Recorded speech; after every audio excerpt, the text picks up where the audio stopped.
Here we have the new Duo 130 dual purpose stapler. It will do pad stapling or edge stapling, and it will also do booklet stapling, which I'll show you now. Very simple to use, simply clamps to the edge of a desk or a bench, wherever's convenient to use. And it will take three different size staples: 24 6mm, 24 8s and 24 10mm. It's quite a versatile size.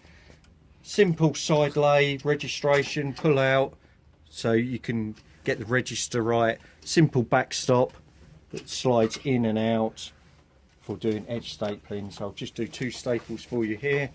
Go to the left and the back, and literally one finger do the second staple, push down there for edge stapling. And to swap it to booklet stapling, we simply move the backstop out the way, drop the table into the saddle booklet position, have one here, slide it to one stop,